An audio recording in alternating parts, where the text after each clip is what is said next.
Hello everybody, it's Father Richard with another video. Saturday night. My last two videos, I did one of LA bands and one San Francisco bands. It wasn't necessarily the best bands from those two cities, but the ones that kind of meant something to me. And this is going to be kind of similar, but this is going to be guitar players. But before I jump into it, the last one, the San Francisco one, it's amazing how the VC works. I told some stories and showed some records, and it turned out Norman Maslov, was at the Led Zeppelin concert that I went to when I was talking about the Tubes up in San Francisco. And I mentioned I went to see Jefferson Airplane at the Hollywood Bowl, and Peter Burbank was at that concert. I mean, it's a small world, And I will get right into it.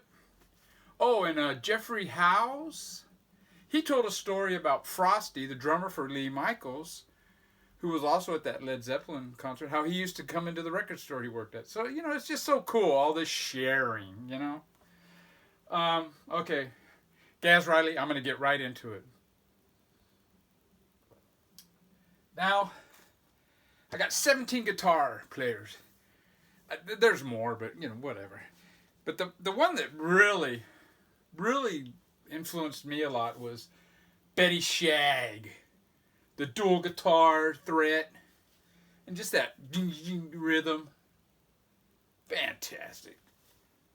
I'm kidding. The first one that I really remember is Don Rich. Roll out the red carpet, Buck Owens and the Buckaroos. Here's Don Rich. It's in the shrink, so this one might not be a good one to show. And this one's in the shrink. Dust on My Mother's Bible. This is a gospel album. Fantastic. But yeah, here's Don Rich. His Rickenbacker guitar was an influence on, I would say, the Byrds, the Beatles, and it's just fantastic. Now, Buck Owens and the Buckaroos were the best-selling country act in the 60s. The instrumental hits of Buck Owens and his Buckaroos. There's Don Rich right there. This is the first music that I remember is Buck Owens. I mean, my mom and dad, they were born in London. They moved to Bakersfield, and they were big country and western fans. And this is the songs of Merle Haggard played by the Buckaroos. And there's Don Rich there, getting a little chubbier, kind of like me. But yeah, this album proves that not everything he did was good. This album's pretty corny. Now, this next guitarist, he isn't the best guitarist, but he could be considered maybe my favorite. And it's Keith Richards, this big head right here.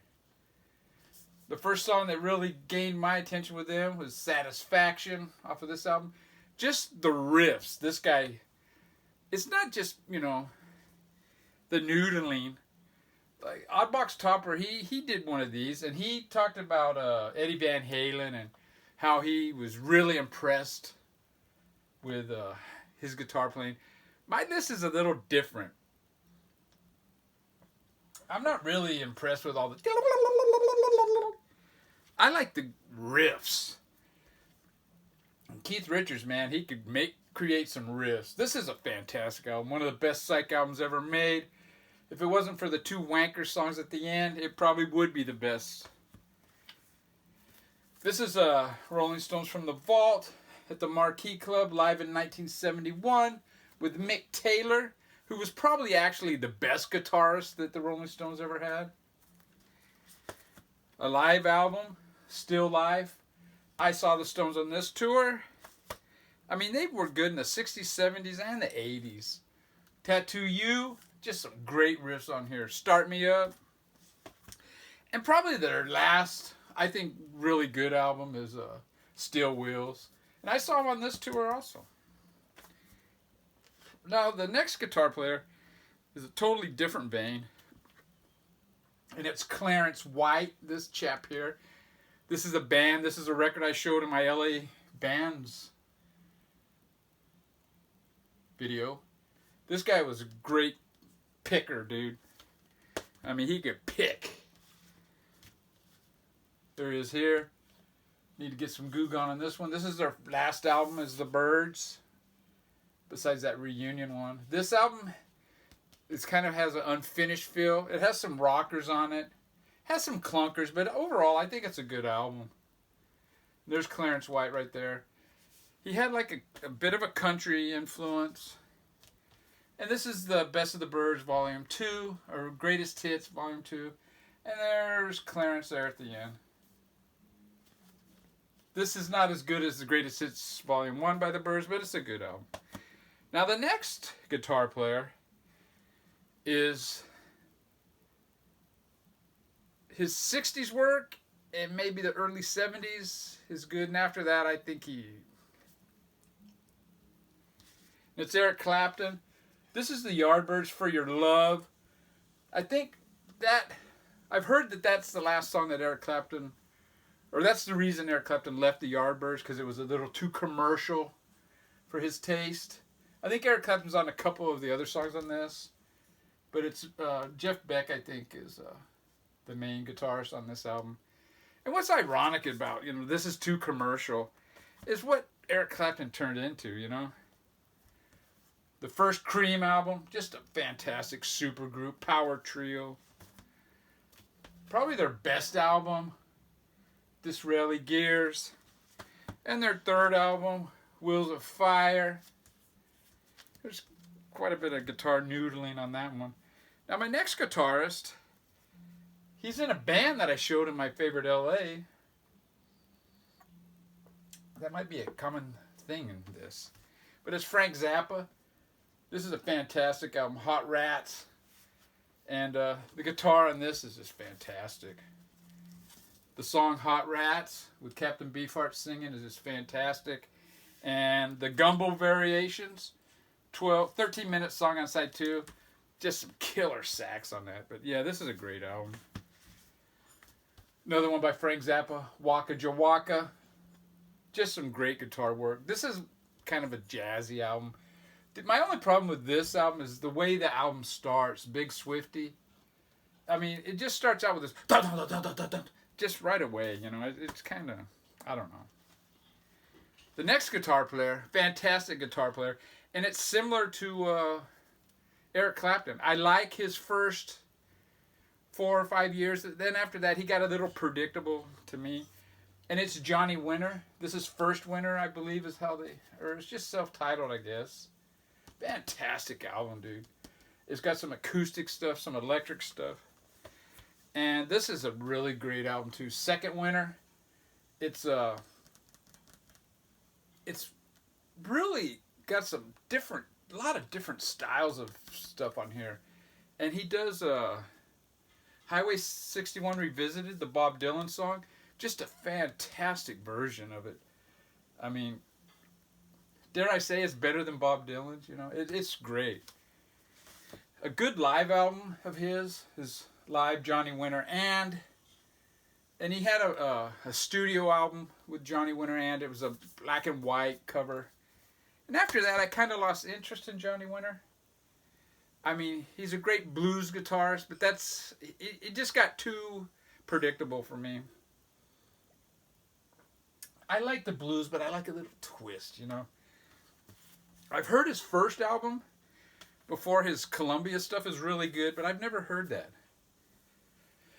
Now, the next two guys, well, let me show the record. It's the Grateful Dead, and I'm picking Jerry Garcia. Now, Jerry Garcia, their live stuff, there's times when it starts to get to the the jam parts, but he does some things that kind of they venture off into jazz even, And that's the one thing I like about the Grateful Dead. It's not just Jerry Garcia, but it's the rhythm guitar and just the rhythm chords that are played in conjunction with Jerry Garcia. Just fantastic stuff. And I would have to say that with Neil Young and Crazy Horse. This is my next guitarist is Neil Young. This is an acoustic album, live at the Cellar Door. Just some fantastic stuff. Really great acoustic guitar player. And this is Neil Young with Crazy Horse. And this album illustrates how the rhythm guitar and the lead guitar together just... I mean, I always was attracted to the rhythm stuff in the background, you know. But yeah, Cowgirl in the Sand and Down by the River, those rhythm guitars and the lead guitars, the way they play off each other, it's just fantastic. My first Neil Young album I ever bought after the Gold Rush, and it probably still is my favorite. This is a live album, Time Fades Away. It doesn't get a lot of love. I think it's a good album.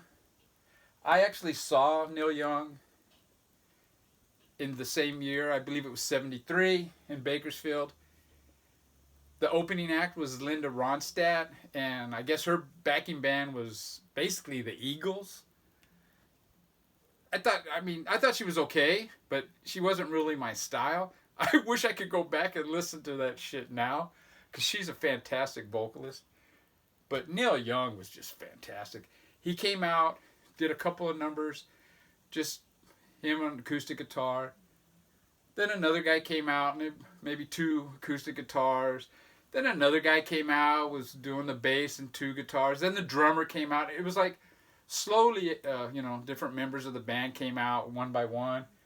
And by the end, Graham Nash and David Crosby were there too, doing backup vocals. Now the next one, in the 70s, was a big... They were the biggest band in the 70s, actually. But it's Jimmy Page, there he is here, with his Yardbirds album. And Led Zeppelin 2, the album that just blew me away. The first time I heard this, I had never heard nothing like it before, you know? It was like, God dang. It's just fantastic. If they would have shortened up the drum solo on Moby Dick, it'd be a perfect album. And I'm going to show Led Zeppelin Presence. It's said that this is Jimmy Page at this time was hooked up pretty bad on heroin. I guess he came into the studio and he recorded all the solos in one day for this album. This album has some really good moments. The next guitarist is Duane Allman. And instead of showing Allman Brothers albums, I'm going to show the second Hourglass album. Really good album. Here's Duane right here. The first Hourglass album, it's so-so, but this one here is worth checking out. Now the next guitar player, Jimi. He blows most guitarists away as far as... He's probably maybe the best guitar player on my list. And it's John McLaughlin. This is a really good album. It has a lot of acoustic guitar on it. I think this might be his second solo album. But this is fantastic. This is with the Mahavishnu Orchestra, Visions of the Emerald Beyond. This has a couple of songs with some of the vocals that are... I don't really like vocals in jazz. This is a progressive jazz. But it's not too bad in this. But yeah, some of the songs on this is some of the best shit I've ever heard. And I'm going to show one more. His collaboration with Carlos Santana and Mahavishnu, John McLaughlin. It's a great album. Carlos Santana's a really good guitar player. But he blows them away. Let's just put it bluntly. John McLaughlin blows Carlos Santana away in this. Now this next dude, their first album blew me away and had a big impact. It was a sound. It was new. I don't have their first album on vinyl, but it's Black Sabbath, Master of Reality. This is their third album. I think this and their first album, they're my two favorites. This has Children of the Grave on it. Sweet Leaf. I do have their greatest hits or compilation, I guess is a better word. We Sold Our Soul for Rock and Roll. It's got songs from their first 4 albums, which are probably their best.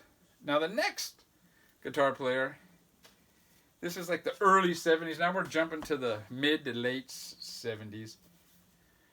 And it's Pat Smear from the Germs.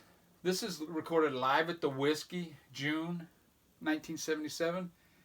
I believe this might have been, it was either their second or third gig ever. And they are absolutely terrible. At this point, they don't know how to play their instruments. I think maybe Don Bowles, the drummer, was the only one that knew how to play. But it's a mishmash. It's horrible.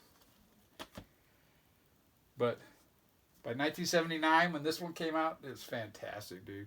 Pat Smear's guitar work on this is just like no other at the time. There was nothing that sounded like this. First American hardcore album ever. And there he is there. I met this guy a couple of times. Once at the... Was it the Anti-Club? It was on Melrose. I believe it was Pierre Ubu was playing. And he was at the bar. I went up to the bar, talked to him, bought him a beer. Now the next guy, I showed this band. Well, I showed this in my LA, and I showed the Dead Kennedys in my best San Francisco bands. But East Bay Ray, fantastic guitar player. He played power chords, surf leads, and just garage stuff. It was just a fantastic. And I believe that's East Bay Ray right there. And this is their Frankenchrist album. This is the album that broke the band up because they got sued by Tipper Gore and that old fucking censorship bullshit. Yeah, man. The next one is Rick Agnew, guitar player for the Adolescents. Here he is right here. He's a teenager. This is a fantastic album. One of the best punk albums ever. This is their second album. It's not as good as the first, but it's fantastic. Brats and Battalions. And this is the complete demos. Rick Agnew's on all the songs except for one on side 2 of this. Really good stuff here too. He was a guitar player on the first Christian Death album. His guitar playing on this is just so unique. It's just fantastic. And it's what makes this album. Him and Roz's vocals. But this is Rick right there. And this is his solo album, All By Myself, where he plays all the instruments. Drums, guitars, everything. Drums, bass, guitar, keyboards, and vocals. Rick Agnew. Next one. Guitar player. I did a video probably 4 years back. My 5 favorite guitarists. Keith Richards was in it. Jimmy Page was in it.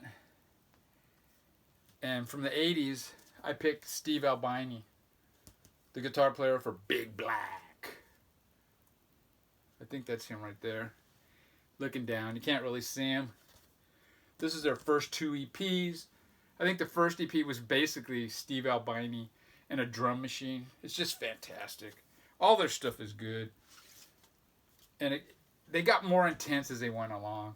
This is Atomizer. It's got Jordan, Minnesota, Kerosene, some of their most well-known songs, if you want to call Big Black songs well-known. He used to play, he made special picks out of metal, and that's how he got that just really metallic sound. Very unique. This is the last Big Black studio album, Songs About Fucking. Side 1 of this is just basically a perfect side of punk rock. And this is a Big Black Talk About Fucking. It's just in the studio, a radio station, I think. But I'm showing this one because it's got a good picture of him. Now, the last one is my favorite guitarist of all time, and it's Jimi Hendrix. Are You Experienced? His first album, the US version. Just fantastic stuff, dude. Just nothing like it. And this is The Cry of Love. This is the first album that they released after he died. Fantastic stuff on here. It's got Angel. Just really good stuff. And this is a really good bootleg that I have of Jimi Hendrix live at the Forum, LA Forum. Double record, just fantastic stuff. 19-minute version of Voodoo Child. 7-minute version of Foxy Lady. Almost a 12-minute version of Spanish Castle Magic. And that's it, man. Take care, everybody. That's my 17 guitarists, I believe. Like I said, not necessarily the best. Maybe not even my favorites, but the ones that kind of meant the most to me throughout the years. So take care, everybody. And you be the reason that someone smiles today. All right? Take care.